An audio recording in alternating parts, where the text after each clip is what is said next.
Now that it's towards the end of the summer, I kind of wanted to do a whole breakdown on all the modifications on the car, what I've done to it over the summer, and what the car already had on it. I've had people ask in the comments what's done to it, stuff like that, so I figured it would be better to do a bigger cohesive video on everything that's done on the car. And also, you see all this stuff here, this is the stuff that's going down to get put on the car. Actually, the day that you guys are watching this, I'm on my way down to Mass to get all this stuff done down to Cobra Dan's, and I'm going to go over all this stuff first for what's going on the car, and then we'll go over everything that's already been done to the car. Starting off with the exhaust, taking off the Bassani exhaust that will be sold. I really have no reason to keep it, so I am going to sell that. So these are a set of broiler stingers, and these will be going on in place of those. The original plan was to do cats at the same time, but I cannot get it dyno tuned right now. A lot of you may know Performance Dyno closed down. It really sucks because I went to Pete for many years for tunes. He tuned this car, he tuned my last Terminator, he tuned other Mustangs that I had, and Performance Dyno is no more. He's still maybe doing some stuff, but I'll speak about that later on once I get some more info. But I did kind of get some hints that he's not completely done tuning, but it's kind of a complicated situation. But if I find out some more info, I'll let you guys know, for those of you that are close in the Northeast area.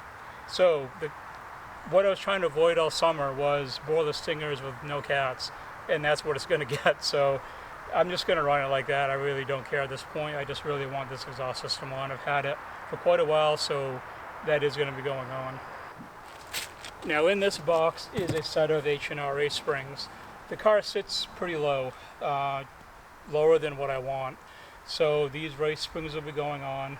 I will be selling the H&R sport springs that are currently on it. So if anyone is interested in those, or the Bassani exhaust, reach out to me. It'll probably be a few weeks after this video drops before I get the car back and am able to sell that stuff. But if anyone is interested, let me know and we can work that out.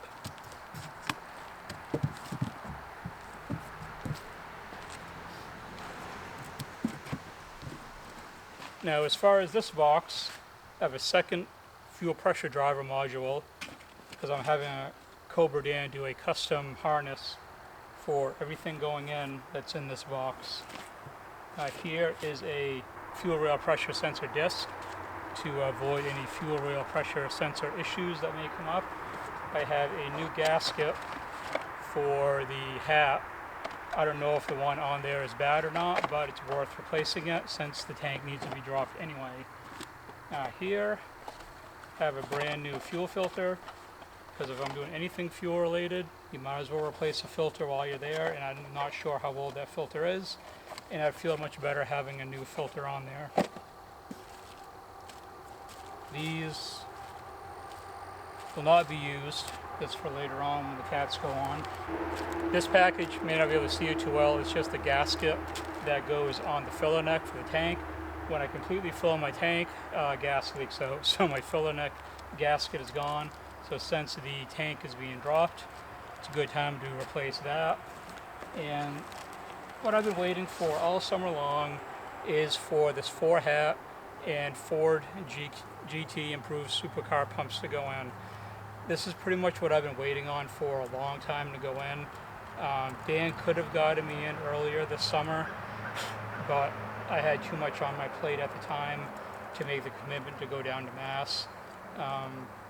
Now he has free time towards the end of October, so this will be going in, and this will resolve my fuel issue that I have with the car, because I run out of fuel pump at around 4,000 RPMs. They're maxed out at 100% duty cycle, and he's going to wire this hat and pumps in with second fuel pressure driver module to go into the one that's already on there, all with a custom harness, and then it should be all set.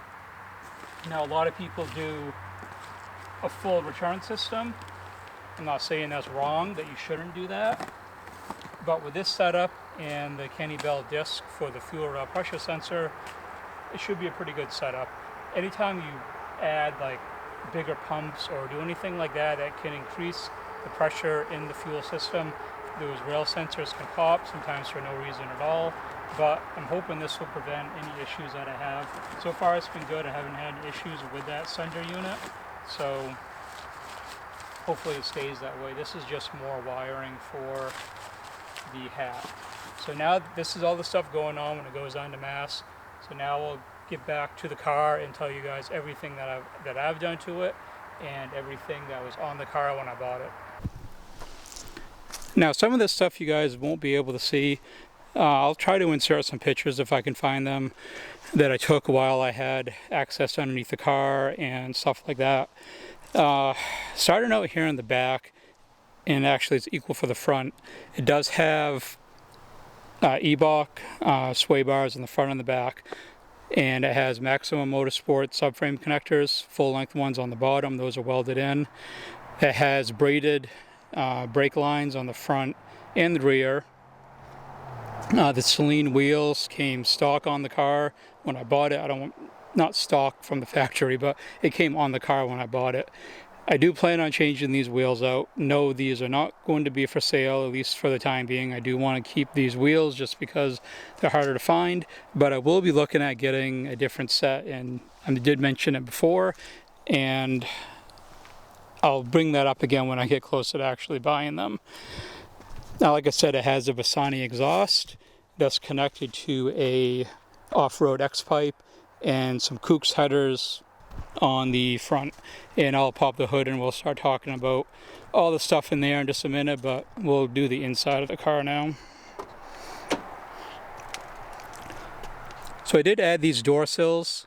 I had these since my Torch Red Terminator, never put them on. Glad I didn't, because now I could save them for this car. As you guys saw in a recent video, I did the carbon fiber door pulls from Carbon Driven. I like those a lot. They look really, really nice. This has an aftermarket stereo system all the way around. Actually, it's got kicker speakers in the back. I could show you guys, but you know, it's kind of redundant, so I'm not going to bother to show you the speakers. But it's got kicker speakers in the back. It does have upgraded speakers on the door in the doors.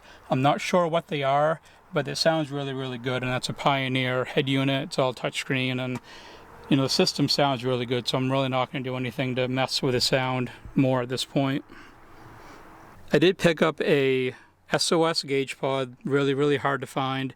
Really fortunate to be able to get this, and thanks Tom for helping me get this. It was much appreciated. And in that I run a Autometer Phantom boost gauge and an Aeroforce gauge up here. I will be adding another gauge pod up here to the column at some point, but for right now it's fine where it is.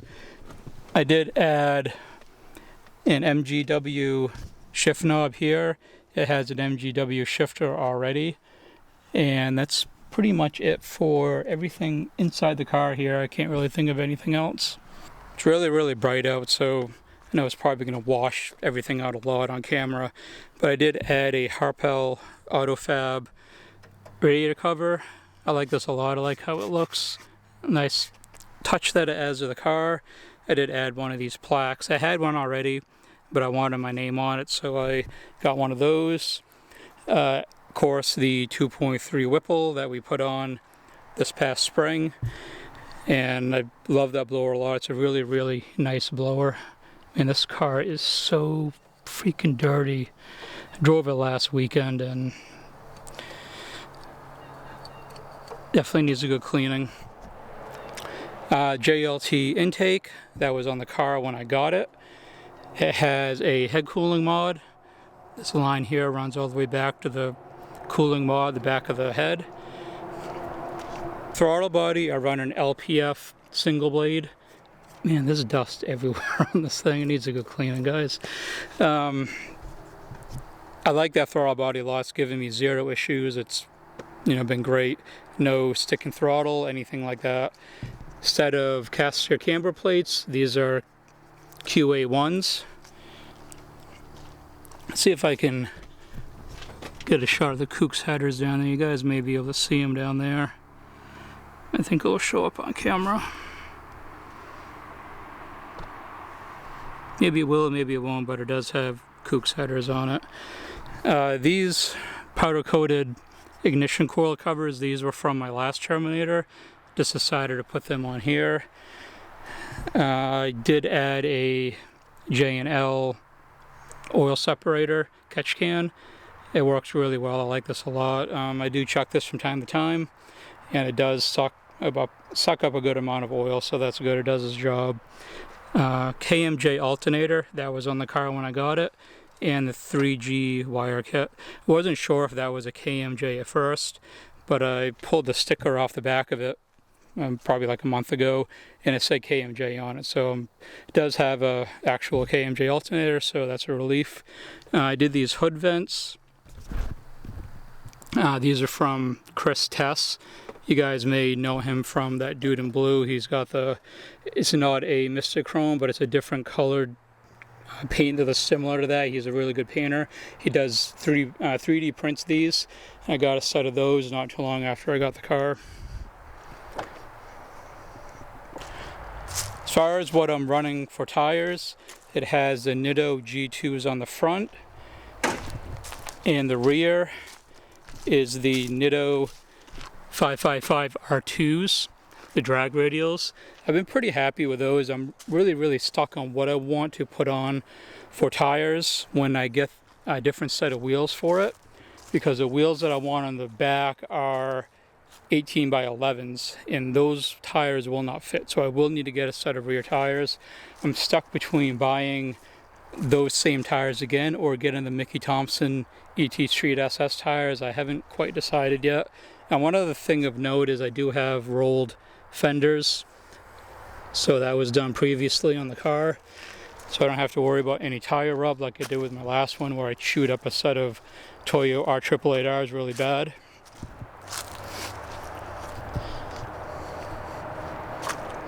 I did add new headlights on the car earlier this year.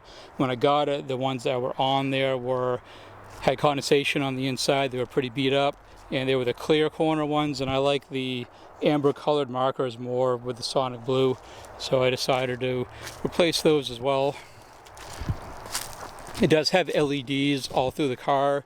The rear tail lights, the headlights, everything is LEDs all the way through the car.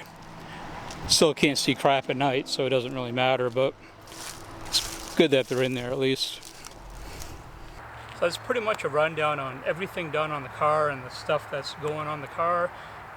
As you guys are watching this video, I'll be down to Mass to drop the car off to get all that done. As far as what's happening after that, I really don't have any huge plans with the car. Oh, I forgot to mention too, it's got a 6-pound lower for a lower crank pulley, and I'm running the stock 3.5 upper. For those of you that don't know, that mod setup with all the mods that I mentioned, and with the Whipple 2.3 making 18 pounds of boost, it made 658 to the tire. And like I said earlier, it ran out of fuel pump at 4,000 RPMs. I bought the car with the impression that the fuel pumps were done. They were not. That's the whole reason why I bought the Whipple, because I didn't have to touch the fuel system. But here I am doing stuff with the fuel system anyway. So once those pumps are in, I do want to get the car dynoed again. It's unfortunate that I can't bring it back to the same dyno, so it really won't be an apples to apples comparison before and after with the pumps, but at least I'll get some sort of a number after the pumps, so I'll take that over nothing at all. As far as little things that I forgot about, it does have extended wheel studs on the back, so I have lug nuts to accommodate that, and there are spacers on the rear. I believe they're 3/8 if I remember correctly. I put those on as well because the tires were kind of tucked in a little bit too much, so it does have spacers to make them a little more flush with the fenders.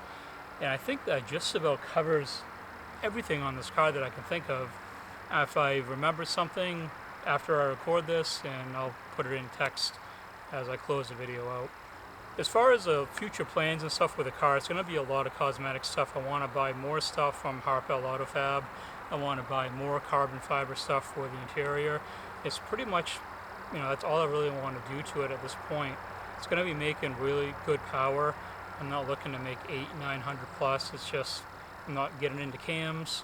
I don't want it some complicated build. It's just, it's going to be a solid street car. It's what I really wanted out of getting a second Terminator with something more like this, instead of going down that rabbit hole that was the last one, of seriously considering doing cams, doing upgraded pistons with higher compression. And if I kept the car, I probably would have done all that stuff, and I probably would have ended up not being that happy with the car. But I think the exhaust setup with the stingers and the long tubes will get the sound that I really want. Eventually I'll get the cats put on, hopefully next year, once the situation with P gets all sorted out. And other than that, I'm just really happy with it. I did a video a while ago, my first year with the car, and it's been really good. It's been a few issues with the car here and there, but it starts up, drives fine, and can't really ask for more than that. If you have any other questions about the build or anything like that at all, leave it down in the comments, or if you want to let me know what you plan on doing with your car, whether you're doing a supercharger or just cosmetic stuff or exhaust mods, any stuff like that. It's always nice to hear back from you guys as well. And if you did make it to the end of the video, make sure to leave it a like. But above all else, thanks for watching.